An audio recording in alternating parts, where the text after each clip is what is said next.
what Quinshawn was able to do for you guys before he got hurt. What do you feel like the outlook, the upside for Quinshawn is when he gets back here and gets rolling again? Yeah, the first thing you concentrate on for him, coming from me, coaches, this building, and of course himself, is just getting healthy. You don't want to fast forward. You don't want to move forward. You don't want to start thinking about any of that. You want to make sure physically he's feeling well and mentally he's feeling well. So that's where it all starts. And then I start to get excited after that. You hate to see Q go down, but to see two guys and Travion and Rocket kind of step up, what was kind of going through your mind? And what are the skill sets that make them kind of unique that you're looking to kind of like build on these last two games? Yeah, injuries are definitely a part of this game. No matter what, it still hurts. Of course, you're sad, but you got to move on within the moment. And I thought Travion and Rocket stepped up and handled it well. It was like plug and play. Rocket was able to go out there and hit some big runs, and Travion was able to go out there and run some good routes, catch the ball. Both of those guys have a unique skill set. You see Travion on third down, able to pick up the blitz and also able to run routes, and you see Rocket between the tackles. Rocket's a guy that, when he was in high school and in college, he was the guy. And he comes here and he's got to sort of wait his turn. And how difficult is that for a guy who, for much of his career, coming into the league has been that go-to guy to have to sort of swallow his pride, sort of take that step back and have to buy their. You're talking about most of the league. Most of the league has been in those shoes before. From high school being the man, from little league being the man, middle school, high school, and of course going to college and still being productive, playing at a high level, leaving college and coming on this level, the best of the best, and taking a back seat. And sometimes they handle it well, and sometimes it motivates them, and they're able to go out there and give them best selves. And other times, it bothers them. But not the two guys I have. Starting with Rocket, he's definitely motivated. He knows that he can play on this level, and he's just excited about the opportunity. When you go back to Q for a second, did he prove anything to you this year that, yes, he can be the guy, like the feature back, the number one guy you need him to be in this league? Without a doubt. I thought that was proven early. And, with the draft process, I thought AB did an awesome job, of course, being able to single him out and see the production he had at Ole Miss, then moving to Ohio State, and the type of runner that he is and the type of runner that we need. And he was able to come right in and, step right into those shoes and was very productive. So, yeah, I kind of knew that some of the stuff that he's done already, he was able to do.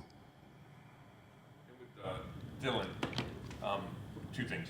One, how did you see him kind of progress this season, right? It felt like it was a little up and down, and then he was coming on, and then he hurts his hand.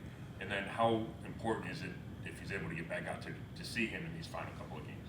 Yeah, I thought Dylan did an awesome job of just coming in and understanding what we were trying to get done as an offense. So as a runner, there were some things that he has never done before, and we were able to put him in that position and teach him, and he caught on well and quickly, honestly.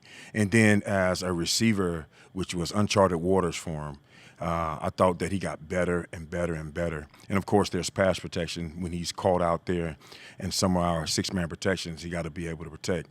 I saw Dylan get better at all three. And, of course, the injury came. Like I said, injuries is definitely a part of this game. But he was able to show as far as advancement in all three of those. Now, moving forward, if you get a chance to play, you just want to see if he can continue to go out there and play at that level. When you said type of runner we need a couple answers ago, what does that mean? How do you define that? Well, when you look at this, the grand scheme of things offensively around the league, you usually have a thunder and a lightning. All right, so when you're going into the season, you want a guy that's able to put his foot in the ground, hit it downhill, break tackles, get those tough runs, especially as we get into the colder months when you have to run the ball. And that's what Q is, and that's what Q has provided for us. Now, I'm not saying the rest of these guys can't do it, but when you're just looking at Q, that's what you see. So that's what I mean. Did I answer your question? Yeah. Obviously, injuries are part of football, but when there's been so much turnover up front of the offensive line, what's the challenge for the running back group that you have to kind of work with through of not letting that impact them and trying to sort of get on the same page with those guys when different guys are kind of moving in and out. There's different nuances to how they play. Right. I tip my hat to the O-line, man. Just, going out there, and a lot of those guys, like you said, have been beat up a little bit, some even hurt, but still battling. And you got guys that's stepping up and going out there and playing different positions and not even saying a word about it. They're just strapping up, taping their ankles, taping their arms, and say, all right, let's go do it.